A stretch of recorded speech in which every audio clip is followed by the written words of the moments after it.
Salve, my man! O corte que tá vindo aí é só um pedacinho do Zona Neutra ao vivo de toda segunda-feira. Já se inscreve aí com a gente pra não perder nada sobre futebol americano. Passamos agora para a AFC West e temos aí o Denver Broncos com nota B-. Só foram 7 escolhas antes e terminou com 7 escolhas. Carvalho, nós não terminamos da AFC ainda, cara. Mas agora vai mais rápido, agora vai mais rápido. Tá, beleza. Denver Broncos. Não tinha muito o que fazer. Tem 3 times que, cara, precisavam de alguns poucos jogadores, foram atrás deles e o resto do mundo que se dane. Um deles é o Broncos, um deles é o Eagles, outro deles é o Seahawks, porque tem times como o Rams que nem jogador precisavam, né? A gente chega neles depois. Então vamos lá. O Denver Broncos já tinha trocado a primeira pelo Waddle, que o time faltava um wide receiver. Buscou. Além disso, eu não vou lembrar o número, mas o Broncos reteve, eu acho que 15 dos 17 ou 15 dos 18 free agents deles. Não saiu quase ninguém, mas um bom nome que saiu foi o... Qual o nome do menino? John Franklin Myers, defensive tackle. Adivinha a primeira escolha? Tyler Onedin, defensive tackle. É o que o Broncos precisava. O protótipo é muito parecido. Ainda assim, para mim também foi um pequeno reach, porque existiam defensive tackles melhores na board. Só que o Broncos queria um protótipo específico. E o Broncos não está atrás de mais muita coisa. Por isso, B-.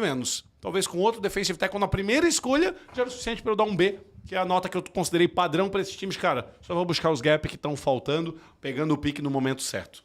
Cara, e falando do time... Tudo profundidade. E falando do time do Broncos, que na minha visão talvez fosse o elenco mais completo antes do draft, então ainda mais troca a primeira lá pelo Jalen Waddle, traz uma peça que pode ser aí a válvula de escape que o Bo Nix precisava nesse time. O Tyler Onedin, cara, na 66ª escolha, ele teve uma stat positiva que eu considero muito isso, que é o seguinte: foi o melhor ano da carreira dele no college. Cara, quando a gente analisa um jogador de college, a gente faz às vezes 3, 4 anos desse cara, às vezes 5 anos desse cara. E tem muitos caras que são draftados tendo um ano ruim, o cara vem numa queda. Esse cara não, ele vem numa queda, ele vem numa ascendência, né? Então foram 48 tackles, 8.5 tackle for loss e 2.5 sacks como defensive tackle, tá? De Texas A&M, que é um programa bom. A última máquina que veio crescendo assim absurdamente no último ano é o Laguite, aquela máquina do Panthers. Mas nem todas estão certas, tô dizendo que é um negócio legal de olhar. E eu só queria corrigir o que eu falei aqui, eu falei que agora vai ser mais rápido, não no sentido que a gente vai acelerar a análise, não é isso? Porque o que a gente esquece quando a gente olha aqui, meu Deus, 2 da tarde, é que os primeiros 40 minutos a gente fica falando de atualizações e outras coisas. Então, foram 50 minutos para terminar a AFC. É mais 50 minutos, 3 horas a gente tá fechando. Bora, montanha! AFC West, Kansas City Chiefs, nota B+. Mansur Delane na 6ª, cara, foi uma das grandes surpresas do draft. Porque falava-se os Chiefs pegaram cornerback na 9. Falava-se os Saints pegaram um cornerback na 8. Falava-se que o Commanders deveria pegar um cornerback na 7, mas não colocavam nenhum ali. Quando vem o movimento do Chiefs para 6ª, que é uma surpresa, né, o Neymar mesmo cravo, cara, é um edge, porque precisa de um edge, e o nome tá lá, o Ruben tá lá, mas não, eles vão no Mansur Delane. E muito provavelmente não chegaria na 9, cara. Meu pique antes de começar o draft era o Saints pegando ele na 8.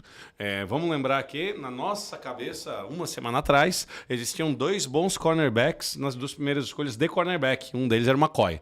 Vamos falar mais na vez do Raiders. O McCoy não estava nessa categoria. Era Mansur Delane, fecha a categoria, próxima categoria. Era o equivalente do Jeremiah Love para running back no cornerback, que é uma posição extremamente premium. Eu diria que a 3ª posição mais premium da NFL hoje, junto com o wide receiver. O wide receiver não deveria ser cornerback, mas é.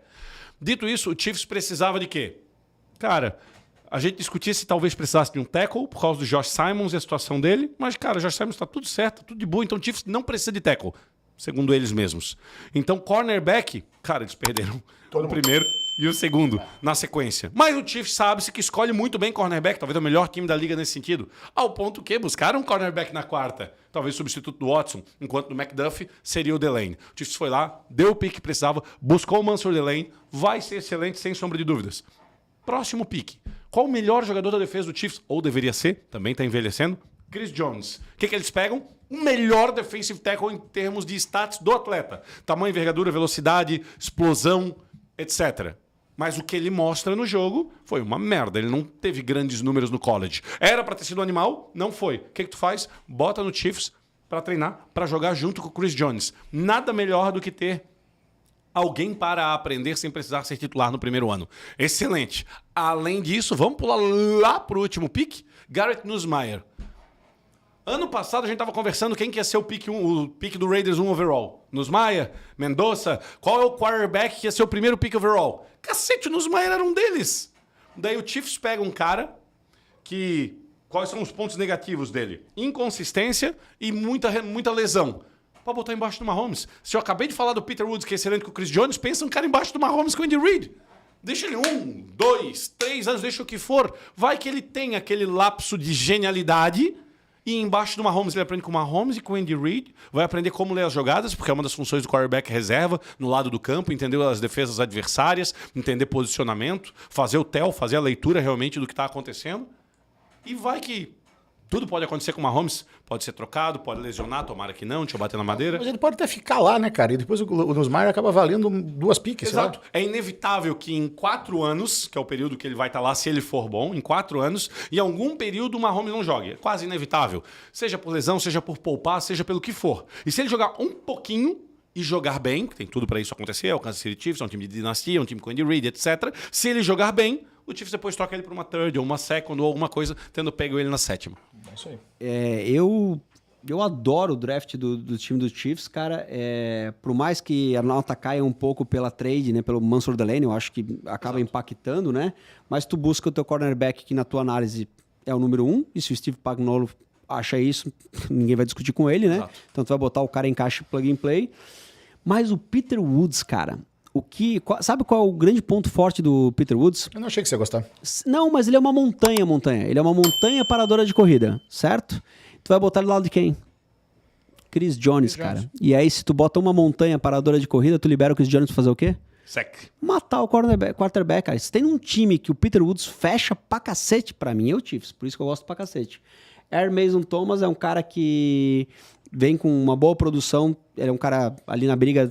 na segunda, terceira prateleira de edges, eu concordo. Mas o Emmett Johnson, que pouca gente fala, cara, foi um cara que o Delandrea trouxe aqui no Zona Universitária como um dos sleepers desse draft. Por quê? Ele é o running back de Nebraska e ele era o motor do time Nebraska. Ah, mas o Nebraska Huskies não é nada... não é nada muito performático, digamos assim. Mas ele era o cara de Nebraska. 1.400 jardas. Ele foi o running back que mais correu por Nebraska desde 2014, cara. Então tu pega o cara daquele time. Então, assim, gosto muito dessa escolha do Emmett Johnson na 161. Sei um pouquinho mais dele porque eu tava... mirando ele lá no Dolphins, mas obviamente não aconteceu. Zuma, o Felipe Reicher mandou 5 assinaturas. Muito obrigado, Felipe. Felipe Reichert, que dividiu juntamente comigo e com o Lennon e com o Kinobi, seu Montanha. Lá pelas 4 horas da manhã de quinta, no único lugar aberto em Blumenau, no madrugadão, ele chegou lá pra pedir um lanche, quando viu eu já tava na mesa com o cardápio, aqui, ó, de repente chegou aquele balde de comida, o chapeiro, ele olhou assim, certeza que o chapeiro tá lá, trabalhando, já lavando as coisas, de repente chega uma comandinha, ele olha assim, eu quase vi a cara dele fazendo assim, ó, mano... O Reicher falou que tinha uns 3 quilos de comida, vocês comeram uns 500 gramas e acabou. Eu levei os outros 2,5 kg, metade já joguei fora, porque era batata, etc, e tal, ia ficar ruim na geladeira. A outra metade tá num pote lá, esperando alguém ter coragem. Agora vamos lá, Montanha. Olha aí. O seu Raiders, cara, uma nota B+. Já discordo, tá? Já discordo de cara. Foi A+. A+. Um B+, aí para o Raiders, de acordo com o Neymar. Foram 10, talvez a nota foi embaixo, né? 10 de 10, Montanha. 10 de 10, exatamente. 10 de 10. Obrigado pela participação. Foram 10 escolhas e no começo, 10 escolhas feitas no final. Começando com o Fernando Mendoza, que é de Indiana, que ninguém teve dúvida, mas dali pra frente alguns nomes que a gente não esperava na segunda, na terceira, até a primeira da 4ª rodada, que foi o Jermod McCoy, que caiu bastante, cara. Não, e 10 de 10 ali, Zuma, com umas 5 trade, tá? Então, mexeu pra lá, mexeu pra cá e Tem terminou bastante coisa. Muitas pra cima, algumas pra baixo. Por isso, B+. A maioria de onde eu li dava pro Raiders um A- ou alguma coisa, eu baixei um pouco. Um dos pontos, eu não dou mérito ao Fernando Mendoza de QB, então simplesmente ignorei o primeiro round, porque era o que tinha que fazer e acabou, vamos daí pra baixo. E daí a primeira escolha, a escolha de maior valor do Raiders, Traden Stux, é pra ser um bom corner, um bom defensive back, talvez pode jogar de safety, mas é um cornerback. Estava disponível nesse pick o Avion Terrell, que o Falcons pegou. Para mim, era o melhor cornerback em qualquer um dos aspectos que se olhe. Além disso, o Raiders, um dos trades que ele fez vários positivos, mas eu achei estranho porque nesse second round que ele foi buscar esse jogador, ele deu uma 4ª overall Uma escolha de quarto round para descer 2 posições e buscar o Stux. Então, além de ter buscado um jogador que tinha outro na board, vamos dizer que eu gosto muito do Stux. Não, mas espera, ele desceu. Desceu do 36 para 38. Ah, então é completamente o contrário. Então É. ele ganhou a quarta. Isso, ele desceu do 36 para 38. Então volta pra A menos aqui, Montanha. Acabaste de ganhar um A menos. Vai até mudar ao vivo, né, Montanha? Óbvio. Montanha. Tu viu ali, Zuma? Pessoal, mas eu mudei do tem que ter Colts. um espelho ou uma câmera aqui. Eu nunca vi o Montanha. Montanha tá lá atrás, tá, galera? Tem 2 monitores, parece um DJ aqui, com tanta coisa que o Montanha tem, vendo a gente e tal. Tanto que volta e meia vocês veem a mãozinha do Montanha aqui no lado da câmera, porque ele tá aqui fazendo os Paranauê e tal, etc. Mas ele tá sempre lá de boa, né? Imagina um Montanha, cafezinho na mão e tal, e operando. Dessa vez, enquanto eu tava argumentando aqui, ele tava assim, galera, ó. Quero ver a merda que tu vai falar aí. Fala aí! Daí agora que eu falei, pronto, Montanha. Mas eu troquei a do Colts ao vivo também. Tá, então beleza, menos mal. Então beleza, vamos lá. O Raiders, eu pensei que o Stux... Lembrando, galera, um pequeno disclaimer. A gente tomou um pouco de chá demais na quinta, a gente já chegou nessa conclusão. Na sexta eu fui ainda mais além do que eu fui na quarta. Então, na sexta... Nem lembra os dias, cara, no só pra ver sábado, como é difícil. Então assim, com o tempo que eu tive, fui vendo reports, e inclusive esse era um que eu tinha visto o contrário. Eu pensei que eles tinham subido e dado uma quarta. Mas não, por um jogador desse... Eles desceram, eles ganharam uma quarta. Aí valeu o valor. Dito isso, aí sim, vamos falar de Gerald McCoy. Possivelmente tem 50% de chance de ser o maior estilo do draft, de cara, porque existe um mundo onde eu vi um médico falando sobre ele tem uma lesão séria no joelho, que são umas 3 lesões diferentes, que podem ou não ser algo que faça com que ele nunca jogue futebol americano na NFL, ou pode ser que ele só precise de uma cirurgia onde ele perca o primeiro ano inteiro, ou pode ser que nenhuma das duas. Ele já chega de cornerback titular no jogo 1. É isso aí. Tu tendo essas 3 possibilidades, sem eu dar proporção pra vocês da lesão, sem eu dar percentual de qual é a mais provável, sem eu falar nada, vale uma quarta escolha. Mas vale uma quarta, esse é o ponto. Porque Isso. o Gerald McCoy foi caindo, e aí provou-se, né? Essa aqui, o Thiago Delandre... Cara, eu vou puxar. Quando ele acertou lá no Zona Universitária, eu vou puxar, né? A gente falou do Gerald McCoy, eu falei, porra, mas na 11ª pro Dolphins, na 12ª pro Cowboys. A gente tava discutindo, porque o cara é bom pra cacete, 2024 o cara foi pica. Ele falou, cara, mas o Gerald McCoy foi pro Combine de calça larga. O Gerald McCoy não fez nada atlético no Combine, ele não participou dos exercícios, só das entrevistas. Aí, 2 semanas depois, no Pro Day, fizeram lá ele fazer os exercícios e ele foi bem, mas assim, o cronômetro a galera disse que saiu depois. Tipo, rolou um boato, rolou aqueles rumores, cara, que esse Pro Day foi tipo empurrado pra ele ir bem. E eu falei, pô, mas é boato, é rumores. Aí o D'Andrea falou assim, cara, quando a universidade fala menos da lesão do que devia, não, tá tudo bem aqui, não sei o quê, é porque o negócio é grave. E aí ele cravou, cara, o Gerald McCoy foi caindo até a quarta. Exato. Esse médico... O Neymar, só para completar da trade ali, tá? Foi da 36, desceu da 36 para 38, e daí subiu da 117 para 91. Da 117 para 91. A quarta virou uma terceira. Isso aí. Beleza. Foi essa trade, na verdade. Menos mal.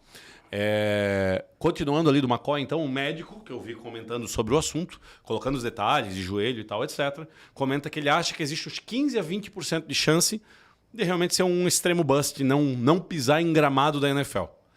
Ele acha que o mais provável é que precise a cirurgia, mas perceba que dos 3 cenários pro Raiders, pegando ele numa 4ª rodada, só tem um ruim, que é ele não jogar na NFL. Porque o cenário dele ficar um ano parado é quase melhor.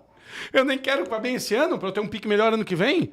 Então, se ele não jogar esse ano, tá tudo certo, cara. Vai no teu tempo, mais mesmo. Tem 20 anos, cara. Não, Exato. Tá tudo certo mais ou menos, que ele já tá um ano parado. Nada é bom, mas está tudo certo no sentido que eles não pegaram para ele ser uma máquina esse ano. Eles não vão forçar o cara de jeito nenhum. Então, enfim, se ele já estiver bem ou precisar de um ano parado, o pique do Raiders foi maravilhoso no Gerald McCoy. Trading Stux, quando saiu, né, Alemão, Montanha, nós estávamos nós dois lá no... É que a gente estava no local de comida alemã, né? Exato. Estávamos nós dois lá no Norden e eu falei, cara, saiu Trading Stux. Aí o Montanha olhou pra mim e falou, quem é esse cara? Eu falei, cara, também não lembrava desse cara, não lembrava, não sabia quem era. E aí eu fui ler sobre ele e falei, Montanha, faz sentido, porque ele é um cara que joga de safety ou de cornerback e ele é um excelente níquel. Então, assim, tu tem uma versatilidade nesse cara. E certamente a defesa secundária do Raiders tem bastante espaço pra tu Foi botar esse moleque. basicamente... Não foi endereçado praticamente nada na free agency para a secundária. Exato. Então, um cara extremamente versátil e dito por alguns especialistas como a melhor escolha, Montanha, desse draft. Olha só. Passamos agora, vamos para o... Tem um outro detalhe a ser falado aqui. Tem mais o Jeremiah McCoy ali também, que eu achei que foi uma boa pique. Na 101. É assim, o Jerry McCoy é esse chute pra cima, né? Vamos ver. Pode ser o melhor pick de todo o draft. Se ele jogar, vai ser de todo o draft. Não, mas o que eu quis dizer é que assim, né? Pera que tá me dando eco aqui no ouvido, cara. Não consigo escutar o que eu falo, mas... pique boa que eu te digo, né, Zuma, que seria pique de segundo round, digamos assim, se a gente tivesse essa situação que a gente comentou. Dele tá machucado ou não. Mas você picaria em qual round hoje? Num terceiro, imagino. Cara, aí Isso que eu achei estranho no quarto. Aí cara. é que tá, cara. Quando todo mundo... Cara, quando não todo vem um eco mundo... aqui, velho, que eu não escuto mais nada. Quando todo mundo passa um jogador, eu tendo a acreditar que a situação é muito pior do que se imagina. Então, assim, no quarto round, porra, acho que tá super válido. No final do terceiro, mas de fato, cara, a coisa não tá boa pro Jeremiah A McCoy. comparação dele é o Gonzalez, tá? Ao pro do Patriots. Então, tem tudo para ele ser muito bom se jogar. Tem um outro detalhe do Patriots que eu vou falar mais no Chargers. No Raiders. Tem um outro detalhe do Raiders que eu vou falar mais no Chargers. Mas o Raiders trocou o Tyree Wilson, que é um 1.07, uma sétima overall com o Chargers, por um swap de sétimo por quinto round. Eu não vou botar tanta pressão no Raiders ter feito essa semi-cagada, porque no Raiders ele nunca jogou nada mesmo, então pegou o que conseguiu certamente, tentou com outros times, não deu, vai dessa forma mesmo. E tem um ponto nisso, né? Livrou cap. Isso, ele livrou cap, sendo que o Raiders tinha pego... Não foi endereçado o wide receiver para nada ali, praticamente, só no final lá o Malik Benson, né? Muita gente está dizendo que essa livrada de cap foi para buscar o Joan Jennings. Talvez seja, mas tem um outro ponto que o Raiders tinha trocado o Crosby, daí deu a merda toda. Ele não só tem o cap do Crosby de volta, reteve, como tinha pego do Colts o Payne, que é um outro edge caro também. Então tem duas situações de edge caro nessa situação. Mas sim, Montanha, eu acho que o Jeremiah McCoy na quarta é puta no valor. Fechou. Los Angeles, agora Chargers, por favor. Temos os Chargers, cara. Nota A menos, Neymar. Foram 5 escolhas, né, disponíveis aí o time do Chargers no começo do draft, mas eles terminaram fazendo 8 escolhas. E na 22 caiu, para eles eu digo caiu, porque ele estava cotado um pouquinho antes, aqui em Mesidor, Edge de Miami. O Isidore é um edge... Eu esperava, eu falei isso no draft, cara, vai ser guarda, não tem como não ser guarda. A não ser que o Mesidor caísse no colo, né? Porque o Mesidor era pra ter saído, todo mundo botava na 15 pro Tampa, daí chegou o companheiro dele lá, chegou o Rubem Ben. Então ele acabou caindo. Quando caiu no colo do Chargers, era o segundo maior need, edge, então caiu no colo aqui Mesidor. Inclusive, eu acho que o Matheus Pinheiro tinha comentado sobre o Akeem Mesidor, que o Tampa botava uma faca no coração do Chargers e tal, etc. Tá aí. Caiu no colo do Chargers, um baita de um edge. Não tem como dizer o quão bom ele vai ser, porque o Rubem Ben acabava roubando os louros. Mas é muito possível que ele seja tão bom quanto, ou até melhor, e ele já vem mais pronto, isso é um fato. Na sequência, já buscou o Slaughter, que é muito versátil no interior. Então ele pode ser guarda em qualquer um dos dois lados, pode ser center, sendo que o Chargers só precisava de 2 guardas. É tudo que o Chargers precisava nesse draft. Então pegou um guarda que pode jogar em qualquer um dos dois lados. Depois disso, buscou o Thompson como wide receiver, que tem uma speed absurda. Então é um bom jogador, além dos wide receivers que o Chargers já tem. E finalmente, o Burke, de offensive tackle, que é uma coisa que o Chargers não precisa, porque tem a melhor dupla da NFL. Ele é colocado como cru. Então, em 1 ano, 2 anos, ele pode ser um starter. Para, eventualmente, se tiver que se desfazer de um dos seus tackles ou lesões, tem já um pronto para isso.